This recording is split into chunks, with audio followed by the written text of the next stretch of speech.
pueden pasar muchas cosas. Estamos con Iván García, analista político, para que nos ayude a entender qué es lo que ha pasado y qué es lo que podría pasar, porque precisamente todavía este enfrentamiento entre el Poder Ejecutivo y el Poder Legislativo no ha acabado. Como hemos mencionado, hay muchos flancos que están abiertos. Uno de ellos es esta ley de la ONP que podría aprobarse por insistencia, y además está pendiente también la elección de los magistrados del Tribunal del TC, que, ojo, van a ver la demanda competencial que todavía no se ha resuelto en el más alto Tribunal Constitucional. Muy buenos días, Iván. Buenos días, Mabel. Buenos días, Pamela. ¿Qué pasa lo que puede pasar a continuación? Porque el presidente se ha salvado de la vacancia, pero como ya lo ha mencionado Mabel, no se ha salvado de las investigaciones. Y al parecer en su entorno aún más cercano todavía permanecen estas personas.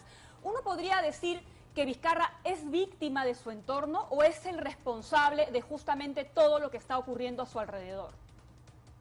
A ver, dos o tres cosas iniciales. ¿Qué es lo que viene o sigue? Pues creo que la crisis política. Terminó un primer capítulo que fue el frustrado intento de vacancia en el Congreso, y lo que tenemos ahora es obviamente una crisis que continúa a partir de las investigaciones que tienen su eje principal o su epicentro central en el Ministerio Público. Hemos visto, como señalaban ustedes al inicio de esta entrevista, los alcances que van teniendo las investigaciones preliminares con relación al caso Swing, investigaciones que empezaron, ojo, antes de que se conocieran los audios, y obviamente lo que se tiene ahora son verdaderamente a partir de la disposición fiscal número 13, que se ha conocido ayer ampliamente a través de Panorama, por ejemplo, que hay un testigo reservado, hay un colaborador eficaz, y lo que van relatando, lo que van refiriendo dentro del marco de esta investigación verdaderamente preocupa, ¿no? Ahora, ¿es el presidente un pato rengo, como, digamos, es el término que en realidad usan los politólogos para definir a una persona débil, ¿no?, en la cadena política? ¿Es eso? Sí. ¿Va a poder gobernar él a sus anchas como lo ha, dentro de los límites, ¿no?, lo ha hecho en los últimos meses, o va a tener más dificultades que hasta hace algunas semanas? Bueno, como les dije, creo que la crisis política no se ha ido, se mantiene. Se cerró un primer capítulo, estamos viendo ahora una nueva temporada con nuevos episodios. ¿Cuáles van a ser los impactos y alcances de todo esto? Pues está por verse. Sin duda el presidente y su credibilidad están seriamente afectados por todo lo que se ha conocido hasta ahora.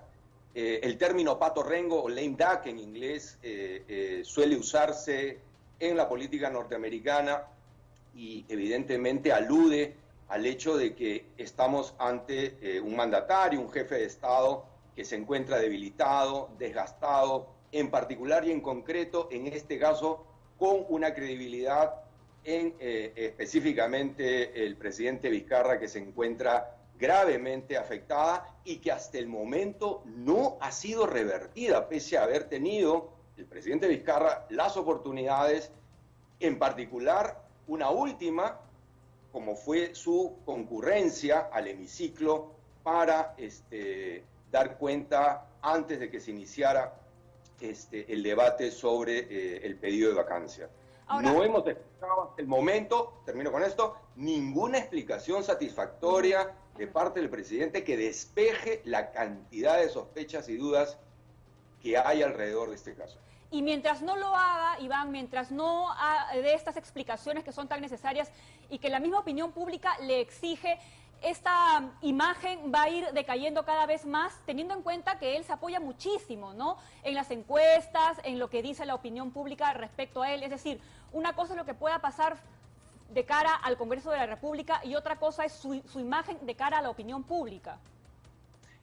Sin duda, las investigaciones y las revelaciones, que como ya dije, van a ir avanzando básicamente a partir del Ministerio Público, van a tener un efecto erosionador en la imagen, en la credibilidad de Martín Vizcarra, eso sin duda. Ahora, ocurre algo paradójico también en esta coyuntura. La crisis sanitaria, la crisis del coronavirus, le ha dado Le ha perdonado. de alguna manera un extraño oxígeno a Martín Vizcarra. Claro. Si revisan últimas encuestas o sondeos de opinión, hay una suerte de resistencia de la ciudadanía a que el presidente sea relevado del cargo. Todo indica que por el estado de emergencia en el que nos encontramos. Entonces, creo que extraña o paradójicamente la crisis sanitaria tan grave para todos los peruanos, para la economía del país, ha terminado dándole de alguna manera un flotador, un salvavidas a Martín Vizcarra con relación a todo esto que se ha conocido y que se va a seguir conociendo en los próximos días. Y ojalá que él tenga esa lectura, ¿no? Y no la soberbia de quien se siente ganador, victorioso. Está claro que a él la pandemia lo ha salvado de esta situación crítica para todos los peruanos. Pero viendo de cara a las elecciones, Iván, ¿quién gana en Río Revuelto? ¿Quién gana en medio de este enfrentamiento? Porque la credibilidad de los partidos ya no puede estar, ya no está ni por el suelo, está por el subsuelo. Entonces, cuando lleguen las próximas propuestas, que no falta mucho, ¿hacia dónde vamos a ver? ¿Quién va a ganar? ¿Quién va a jalar agua para su molino? Mabel, tu pregunta es fundamental de cara al futuro del país. Mira, creo que todo este episodio de crisis política lamentablemente se agrega a un largo desgaste, a una dilatada descomposición del régimen político peruano. Yo lo he dicho y lo voy a repetir ahora, creo que el régimen político peruano, no solo el sistema de partidos, el régimen político peruano en su conjunto se encuentra gravemente en crisis. Casi me atrevo a decir de que es un régimen político casi quebrado en cuanto a legitimidad, en cuanto a credibilidad y en cuanto a eficacia.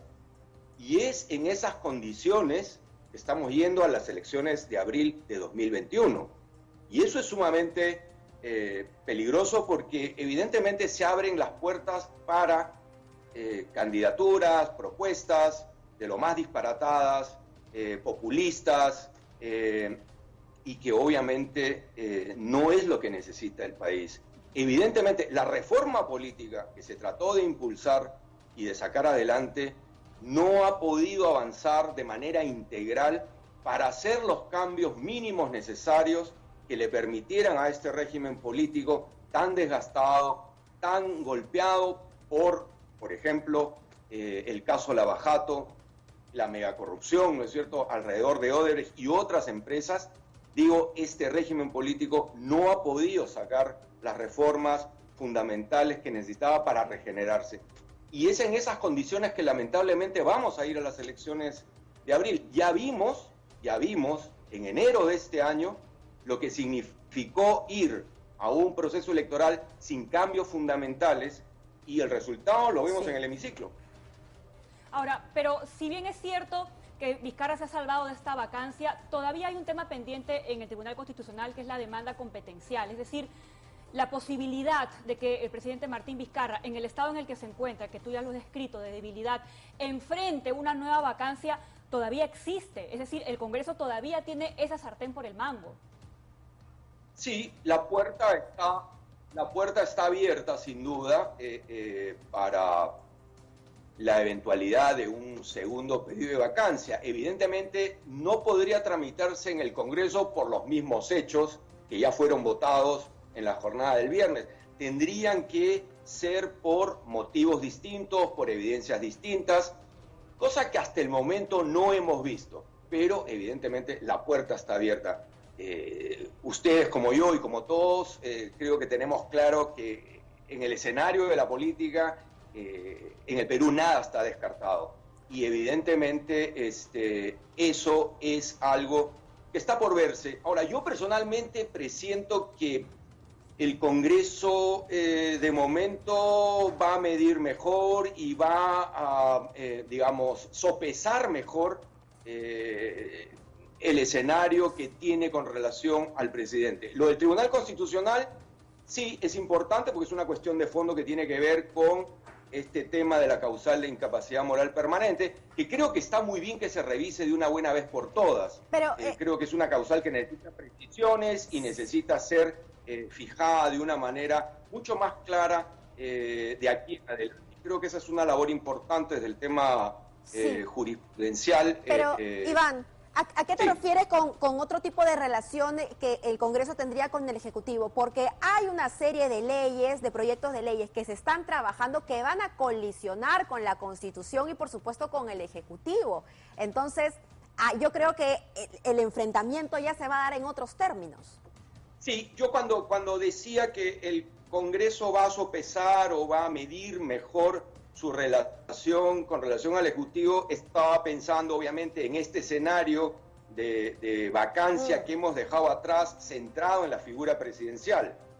Sin duda, en un escenario más amplio, la tensión entre el Ejecutivo y el Parlamento va a continuar en otros niveles, con otras materias o asuntos, como los temas que ustedes acaban de referir, el tema de la elección de los miembros del Tribunal Constitucional, todas aquellas iniciativas legislativas, como por ejemplo el tema de retiros de la ONP. Todo eso, evidentemente, creo yo, va a estar en el frente de tensión que se mantiene y que seguramente podrá verse agudizado después del resultado del viernes. Es decir, no descarto que el Congreso le ajuste más las tuercas al presidente Vizcarra luego de lo ocurrido el viernes en el Congreso. Es decir, no te vaqué, pero, ojo, ahora, ¿no es cierto?, te voy, ¿no es cierto?, a ajustar y te voy a tomar cuentas y te voy a poner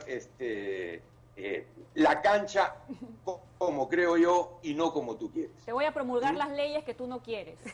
Eso es lo que van a hacer. Ok, Bien, Iván, muchísimas gracias. Por ahí va un poco el escenario de los próximos días o semanas en la relación Ejecutivo-Parlamento. Bien, Iván, muchísimas gracias. Gracias por estos minutos. Son las 8:41.